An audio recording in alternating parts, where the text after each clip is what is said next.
Donc bonjour Guillaume, donc moi je suis responsable des ventes de Keros et Jean-Pierre le CTO qui interviendra un tout petit peu plus tard. On va essayer de tenir dans les 10 minutes, si ça veut bien fonctionner. Voilà, merci. Donc moi je vais vous présenter rapidement qui on est. Une start-up créée il y a 6 ans, aujourd'hui plus de 140 collaborateurs.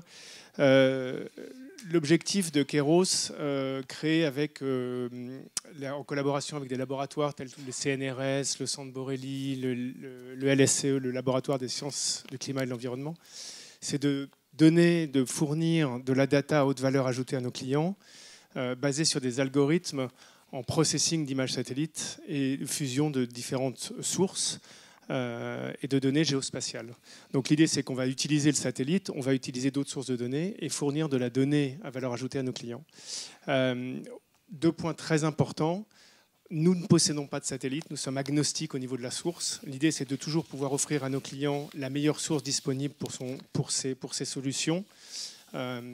Et puis, sur la fusion de données, très important, ce n'est pas que des images satellites, c'est toutes sources de données possibles pour fournir cette donnée à nos clients. Je cherche à pousser le... Vous pouvez tourner le slide? C'est vous qui tournez le slide? C'est moi. Voilà. Donc rapidement, parce que c'était un peu le thème du jour, une des données importantes et ce que les clients nous demandent le plus, c'est de leur fournir des modèles de prévision de risque et d'avoir des modèles transparents, dynamiques, évolutifs et scalable et déployables à grande échelle. Donc on a essayé là vous en avez quelques exemples, sachant que construction et biomasse ne sont pas vraiment des risques, mais les technologies géospatiales permettent de suivre ce qui se passe sur ces 2 thèmes-là et de pouvoir prévoir éventuellement les retards et les risques, mais liés à ces domaines-là. Et sur la biomasse, ça va être plus le monitoring de forêt, le monitoring et le calcul d'offset carbone sur des forêts utilisant la même technologie. Donc c'est principalement fournir à nos clients des métriques sur ces risques environnementaux. Je vais vous passer un exemple avant qu'on aille regarder sous le capot un peu comment ça se passe avec Jean-Pierre. Ce qu'on a fait avec AXA d'ailleurs, ce qu'on a co-développé avec AXA, on a développé une solution de modélisation des feux de forêt sur les États-Unis.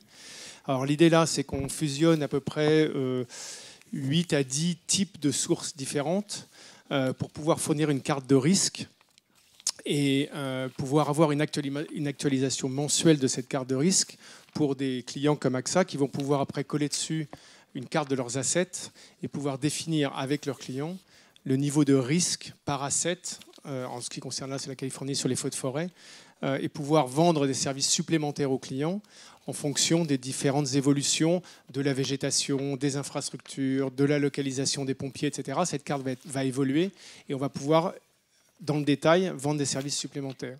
Je vous prends un exemple très rapide. On a fait la même chose pour les inondations. Et vous avez des clients qui peuvent avoir une parcelle de terrain avec 2 énormes entrepôts. Et le premier entrepôt où ils vont stocker toutes leurs marchandises et le deuxième où ils vont faire, je ne sais pas, autre chose. Eh bien, le premier entrepôt peut être sujet aux inondations et pas le deuxième. Et ce genre de carte vous permet d'aller dans le détail, puisqu'on a une haute résolution, et de pouvoir modéliser les risques en fonction de la localisation des différents assets. Voilà, alors j'ai été très rapidement, je suis à votre disposition pour d'autres questions, mais on va aller un peu sous le capot, et je vais passer la parole à Jean-Pierre pour qu'il vous parle un peu plus de qu'est-ce qui se passe au-dessous de tout ça.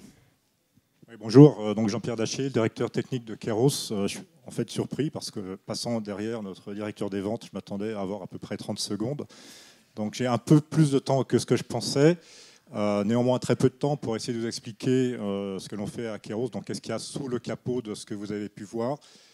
Si on peut revenir sur la slide précédente. Parfait.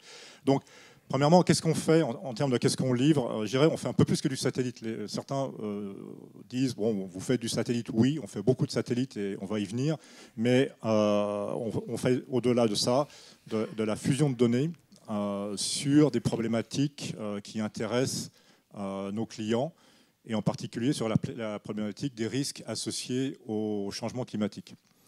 Donc là, sur ce sujet, je dirais les points que je pourrais mentionner aujourd'hui pour vous expliquer qu'est-ce qui nous occupe? Il y a deux grands thèmes. Le premier thème, c'est la data science. Et le deuxième, c'est l'industrialisation et le passage à l'échelle.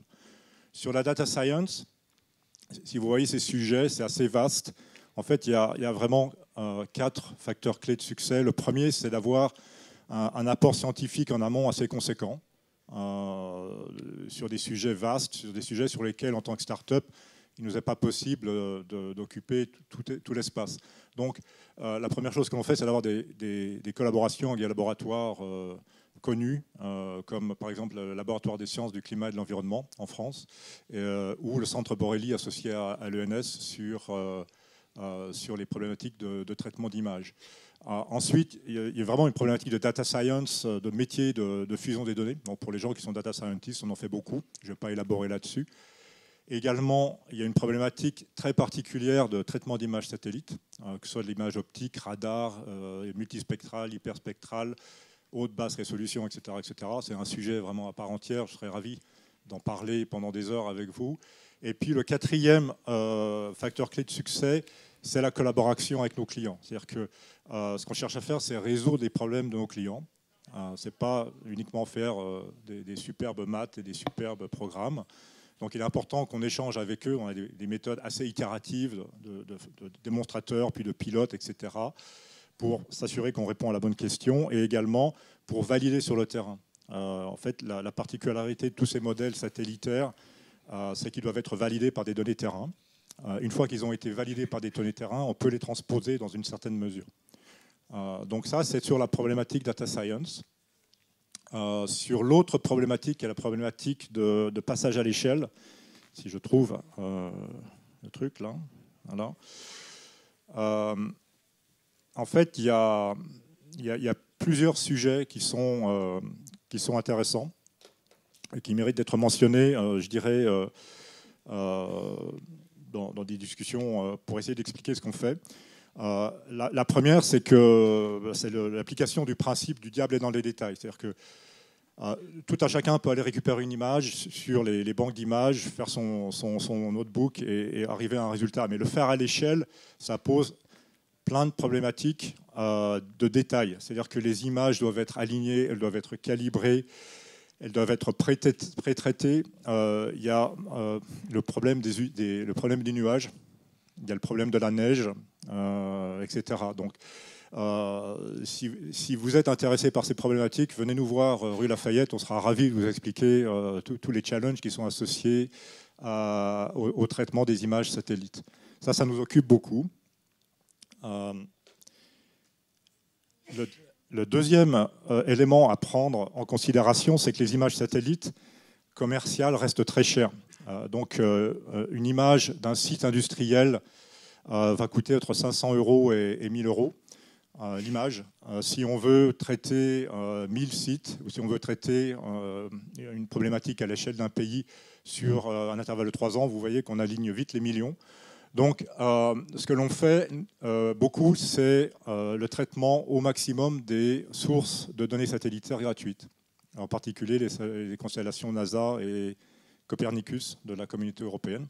Et par exemple, on fait des trucs sympas de super résolution. Donc, on va passer par des traitements informatiques d'une résolution à 10 mètres à une résolution à 5 mètres. Et ça nous permet de voir beaucoup de choses. Alors ça, c'est la deuxième chose que je voulais mentionner en termes de... Bon, si vous voulez comprendre ce qu'on fait. Et après, on va chercher à appliquer ça véritablement à l'échelle industrielle. Et donc là, on a décidé de prendre une approche plateforme. L'approche plateforme, elle a plusieurs caractéristiques. La première, c'est de nous permettre de ramener toutes nos acquisitions de données à un seul endroit pour éviter une situation qu'on a eue dans le passé. On est tout petit, hein, on a eu un peu plus d'une centaine, mais on a déjà un peu de mouvement brownien. Chacun allait chercher ses propres images plusieurs fois, etc., etc. Donc, première chose, c'est la centralisation de tout ce qui est acquisition de données. Également lié à ça, la mise en composant de tous les algorithmes de traitement des images et tous les algorithmes de data science sont mis sous forme de composants. Et puis derrière, l'automatisation des pipelines dès que possible. Donc on a beaucoup d'efforts de data engineering pour automatiser les pipelines dès lors où ils doivent sortir jour après jour, semaine après semaine, etc., etc., des résultats. C'est le deuxième élément.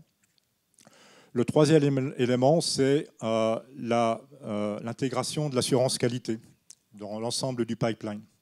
C'est-à-dire que dès l'instant où on va sortir une donnée qui peut être impactante pour nos clients, on travaille avec des gros clients, on travaille avec des clients dans l'assurance, on travaille avec la SNCF, on doit être capable d'expliquer qu'est-ce qu'il y a derrière un nombre. Ce nombre, il peut être l'agrégation de mesures sur une centaine de sites au fil du temps. Donc on doit être capable vraiment d'expliquer. On a du machine learning, on doit être capable de démontrer que nos modèles fonctionnent, on doit être capable de les améliorer, etc. etc. Donc on a intégré la QA nativement dans la plateforme. Le quatrième point, c'est la distribution de nos résultats.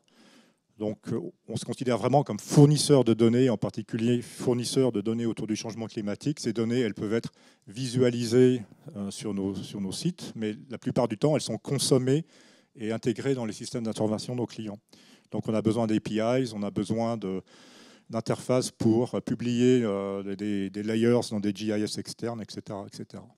Et puis dernier point, la sécurité et la disponibilité de tout ça, puisque pour certains pipelines, on est maintenant quasiment dans du temps réel. Par exemple, sur ce qui est le suivi des feux, les méga-feux en Californie, on est capable de les suivre à l'heure et de fournir à nos clients littéralement l'évolution du feu. Et eux peuvent en déduire si leur maison à la campagne risque de brûler dans les 2 jours ou pas, par exemple. Voilà, donc c'est ce que je voulais vous dire un peu en termes de présentation très rapide de ce que l'on fait. En quelques mots et pour conclure, l'arrivée des satellites donne des nouveaux moyens de transparence et également la possibilité d'élaborer de nouveaux modèles de risque pour plein de domaines. Et nous, on est là pour permettre aux gens d'en tirer avantage. Voilà, merci.